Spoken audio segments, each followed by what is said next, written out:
భావితరాల నాయకుడు నారా లోకేష్ అని కోవూరు ఎమ్మెల్యే వేమిరెడ్డి ప్రశాంత్ రెడ్డి అన్నారు. ఆమె కోవూరులో పొడుగుపాడులో సుపరిపాలన కార్యక్రమంలో ఇంటింటికి తిరిగారు. ఈ సందర్భంగా సుపరిపాలన వివరాలు తెలియజేశారు. సూపర్ 6 అమలు కాలేదన్నో సరికాదని, ఇప్పటికీ 80% పూర్తయినాయని, మరో 2% పూర్తి చేయనున్నామని ఆమె పేర్కొన్నారు. ప్రతి ఒక్కరికి అందుతున్నాయని, తల్లికి వందనం అందరికి చేరుతుందని ఆమె తెలిపారు. మనం అధికారంలోకి వచ్చి కరెక్ట్గా సంవత్సరం రోజులు పూర్తయి 13వ నెలలో ఉన్నాం. చంద్రబాబు నాయుడు గారిని మీ అందరూ అత్యంత భారీ మెజారిటీతో ఇష్టంతో ఓట్లేసి సంక్షేమము అభివృద్ధి సమపాలనలో చేయగలిగిన నాయకులు అని చెప్పి గెలిపించారు. అదేవిధంగా ఎన్నడూ లేనటువంటి మెజారిటీ ఇచ్చి పడుగుపాడు గ్రామ ప్రజలందరూ కూడా నన్ను కూడా అత్యంత భారీ మెజారిటీతో గెలిపించినందుకు మీ అందరికీ కూడా ధన్యవాదాలు తెలుపుకుంటున్నాను. ముఖ్యంగా మీకందరికీ తెలుసు, మనం అధికారంలోకి వచ్చి సంవత్సరం రోజులు పూర్తి చేసుకున్నాం. అధికారంలోకి రాకముందు మేమందరం మీ దగ్గరకు వచ్చి, యాక్చువల్గా నేను మీకు ఈ రోడ్లోకి వచ్చినట్టు నాకు గుర్తు కూడా లేదు, వచ్చానా? ఎందుకంటే 25 రోజుల్లో నా ఎలక్షన్ క్యాంపెయినింగ్ అంతా జరిగింది.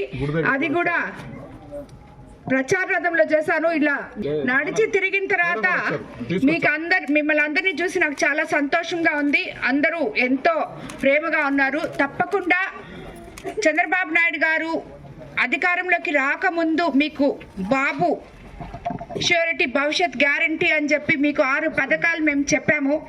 ఆ 6 పథకాల్లో మొట్టమొదటిది 4000 పెన్షన్ అవ్వాతాతలకి నేరుగా ఇచ్చి మీ దగ్గరకు వచ్చి ఇస్తున్నాము. అందరూ సంతోషంగా ఉన్నారు. ఉచిత ఇసుక ఇస్తామని చెప్పాం, ఇచ్చాము. అదేవిధంగా మీకు దీపం 2 పథకం కింద గ్యాస్ సిలిండర్లు ఇస్తామని చెప్పాము, ఇచ్చాము. ఎవరైనా రానోళ్ళు ఉంటే అదేదో టెక్నికల్ ఇష్యూ ఉంటుంది, దాన్ని మీరు సరి చేసుకోవాలి, సచివాలయం సిబ్బంది దగ్గరికి వెళ్ళని చెప్తున్నాము. అదేవిధంగా తల్లికి వందనం, ఎంతమంది పిల్లలుంటే అంతమంది పిల్లలకి ఇస్తామని చెప్పాం. మనము దీపం 2 పథకం కింద గ్యాస్ సిలిండర్లు ఇవ్వడం జరిగింది.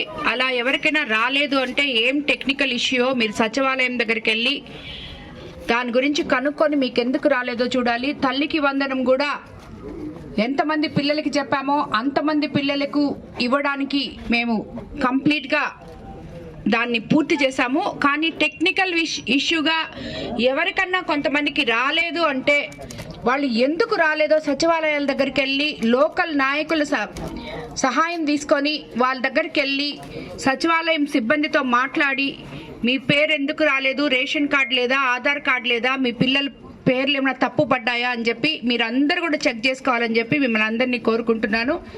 అదేవిధంగా మన కోవూరు కాన్స్టిట్యున్సీలో ముఖ్యంగా ఎంతోమంది డెల్టా ఏరియాలో అత్యధిక శాతం రైతులు ఉన్నారు. రైతులందరికీ కూడా మన ప్రభుత్వం అధికారంలోకి వచ్చినాక తొలి పంట మనం వేసుకున్నప్పుడు 20 సంవత్సరాల నుంచి తవ్వని కాలువలన్నీ తవ్వుకున్నాము. అదేవిధంగా మనకి పంట చేతికి అందిన తర్వాత 24 గంటల్లో ధాన్యం ప్రభుత్వానికి కొలిచి అమ్మాయిలతో సహా 24 గంటల్లో దానికి డబ్బులు మన అకౌంట్లలో జమ చేసిన మొట్టమొదటి ప్రభుత్వం తెలుగుదేశం ప్రభుత్వం. అదేవిధంగా రాష్ట్రం మొత్తం మీద 2004 అన్నా క్యాంటీన్లు ఓపెన్ చేశాం. మనకు కూడా కోవూరులో త్వరలో అన్నా క్యాంటీన్ ఓపెన్ చేసుకోబోతున్నాం, కోవూరు కాన్స్టిట్యున్సీలో కూడా. అదేవిధంగా మనం రాబోయే మహిళలకు అందరికీ కూడా ఒక శుభవార్త, రాబోయే ఈ రైతులకి ఈ నెల నుంచి మేబీ జూలై మధ్యలో నుంచి అన్నదాత సుఖీభావ కూడా రాబోతుంది 20,000 లెక్కన. అదేవిధంగా రేపు వచ్చే ఆగస్ట్ 15 నుంచి మహిళలకు ఉచిత బస్సు ఇవ్వబోతున్నారు. ఆ బస్సు ఇచ్చినప్పటి నుంచి ఆటో డ్రైవర్లకు కూడా వాళ్ళకి ఇచ్చే మనం ఎన్నో గత ప్రభుత్వం అంటున్నామంటే మనం గత ప్రభుత్వంలో జరిగింది నిజం కాబట్టి అంటున్నాం.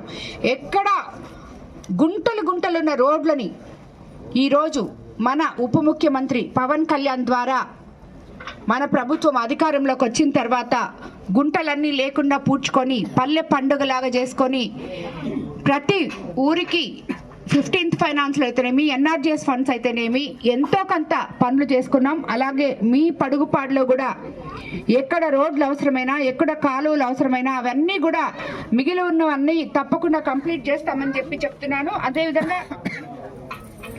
అదేవిధంగా మీకు ఇక్కడ ఇళ్ల స్థలాల గురించి కూడా ఇప్పుడు చాలా మంది చెప్పారు నాకు. ఇవన్నీ పాత కాలనీలమ్మా, అప్పుడెప్పుడో చంద్రబాబు నాయుడు గారు కట్టించిన ఇల్లేని ఇవన్నీను అని చెప్పి కూడా చెప్పారు. సో ఇప్పుడు ఎస్సీ ఎస్టీ వాళ్ళకి ఎవరికైనా ఇందిరమ్మ ఆవాస్ ఇల్లులు గాన ఉండుంటే, అవి గాన రిపేర్లో ఉంటే వాటికి కూడా మన ప్రభుత్వం డబ్బులు అందజేస్తుంది. వాళ్ళు అవన్నీ రిపేర్ చేసుకోవచ్చు. స్థలాలు లేని వాళ్ళ పేర్లు రాసుకొని ఉన్నాం. ఇళ్ల స్థలాలు ఉన్న వాళ్ళకి ఇల్లు కట్టుకోవడానికి రాసుకున్నాం. పోయిన గవర్నమెంట్లో ఎవరైతే సగం ఇల్లు కట్టేసి ఆపేసి వాళ్ళ ప్రాబ్లమ్స్లో ఉన్నారో, కాంట్రాక్టర్ల చేతిలో మోసపోయారో వాళ్ళకు కూడా తగు విధంగా వాళ్ళ ఇల్లు వాళ్ళకి వచ్చేటట్టు. ఎందుకంటే ఆ ప్రభుత్వంలో ఏం చేశారంటే, మీ పేరుంటే ఆన్లైన్లో ఆ ఇల్లు మీ పేరుతో లేదు, ఇంకొకరికి ఇచ్చేస్తున్నారు. లేదు, ఇల్లు ఇచ్చిన వాళ్ళ పేరు ఆన్లైన్లో లేదు. సో ఇలాగా కన్ఫ్యూజ్ చేసి పెట్టేస్తున్నారు. కాబట్టి వాళ్ళకి ఎవరికి అవసరమో వాళ్ళకే ఇచ్చుకున్నారు. అన్ని కాలనీలు దాంట్లో సగం కూడా ఇప్పటికీ ఇంకా మనుషులు చేరలేదు, అన్నీ ఖాళీగా పెట్టుకున్నారు. ఇవన్నీ మనం రెక్టిఫై చేసుకొని ఎక్కడ ఇళ్ళు మిగిలిన్నాయి, ఎక్కడ ఇళ్ళు అందుబాటులో ఉన్నాయని చెప్పి చూసుకొని ప్రతి ఒక్కరికి ఇల్లు లేని వాళ్ళకి ఇల్లు అందిస్తామని చెప్పి కూడా మీకు అందరికీ తెలియజేసుకుంటాను. అదేవిధంగా ఇప్పుడు ఈరోజు మనం చూస్తే నారా లోకేష్ బాబు గారు విద్యా విధానంలో వందనం, ఒక బిడ్డ ఉంటే బిడ్డకి, ఇద్దరుంటే ఇద్దరికి, ముగ్గురుంటే ముగ్గురికి ఇచ్చారో, అదేవిధంగా స్కూళ్ళు సంస్కరణలోకి తీసుకొచ్చి ఒకే క్లాస్కి ఒకే టీచర్ అనే కాన్సెప్ట్తో స్కూల్లో చదువులు బాగుండాలని, ఆ పిల్లలు బాగుండాలని, అభివృద్ధిలోకి రావాలని ప్రతి ఒక్కటి ఇనిషియేటివ్ తీసుకుంటూ వాళ్ళకి ట్యాబ్లు అయితేనేమి, యూనిఫామ్లు అయితేనేమి, బ్యాగ్స్ అయితేనేమి, బుక్స్ అయితేనేమి అన్నీ కూడా క్వాలిటీ మెయింటైన్ చేస్తూ మన పిల్లలకి కిట్ మొత్తం కూడా ఎంతో మంచిదిగా ఇస్తున్నారు. కాబట్టి మన పిల్లల భవిష్యత్తు ఎంతో బాగుంటుంది. రాబోయే రోజుల్లో ఇంకా మరిన్ని సంస్కరణలు తీసుకొచ్చి విద్యా వ్యవస్థని బాగుపరచబోతున్నారు. కాబట్టి ఇవన్నీ మనం చేసుకుంటూ పోతున్నాం.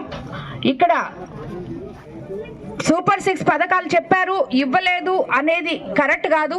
ఆల్మోస్ట్ 80% మనం ఇచ్చేస్తాం. ఇంకో 2 కూడా ఇచ్చుకోబోతున్నాం. రాబోయే రోజుల్లో ఇచ్చిన ప్రతి మాట చంద్రబాబు నాయుడు గారు ఏదైతే ధూపదీప నైవేద్యాలకైతేనేమి, పూజార్లకైతేనేమి, అలాగే అన్నిటికన్నా ముఖ్యం ల్యాండ్ యాక్ట్ రద్దు చేశారు. మెగా డిఎస్సిలో 16,000 మందికి ఉద్యోగాలు రాబోతున్నాయి. మన లోకేష్ బాబు గారు ఎన్నో ఐటీ కంపెనీస్ తీసుకొచ్చి రాష్ట్రంలో ఉన్న నిరుద్యోగ యువతకంతా కూడా ఉద్యోగాలు కల్పించే విధంగా ముందుకెళ్తున్నారు. ఇందులో భాగంగా మన కోవూరు కాన్స్టిట్యున్సీలో ఉన్న ఇఫ్కో ల్యాండ్స్ కానీ, షుగర్ ఫ్యాక్టరీ కానీ ఇవన్నీ కూడా మనం కదిలిచ్చి ముందుకు తీసుకెళ్తున్నాం.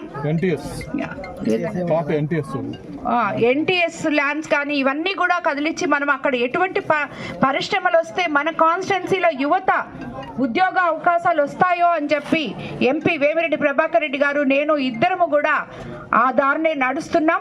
కాబట్టి మీరందరూ కూడా నాకు అండగా ఉండి నాతో కలిసి నడిచి నన్ను ఇంత అత్యంత భారీ మెజార్టీతో గెలిపించిన కోవూరు కాన్స్టిట్యున్సీకి ఏదైతే చెప్పానో, నేను అవినీతి రహిత కోవూరు నియోజకవర్గం, వివాద రహిత కోవూరు నియోజకవర్గం, కోవూరు కాన్స్టిట్యున్సీ ప్రజలకు అందిస్తానని తప్పకుండా అదే మాట మీద ఉన్నాను, అదే అందిస్తాను. నిరుద్యోగ యువతకి ఉపాధి కలిగించే విధంగా మేమందరము ముందుకెళ్తామని చెప్పి మీకు అందరికీ తెలియజేసుకుంటూ ఈ కార్యక్రమం ఇంత దిగ్విజయం చేసినందుకు ఇక్కడికి విచ్చేసిన తెలుగుదేశం నాయకులు, బూత్ ఇన్ఛార్జీలు, క్లస్టర్ ఇన్ఛార్జీలు, మండల పార్టీ అధ్యక్షులు, అదేవిధంగా గ్రామ పార్టీ నాయకులు ప్రతి ఒక్కరికి పేరు పేరున ధన్యవాదాలు తెలుపుకుంటున్నాను. ముఖ్యంగా పడుగుపాడు ప్రజలకి ధన్యవాదాలు తెలుపుకుంటున్నాను.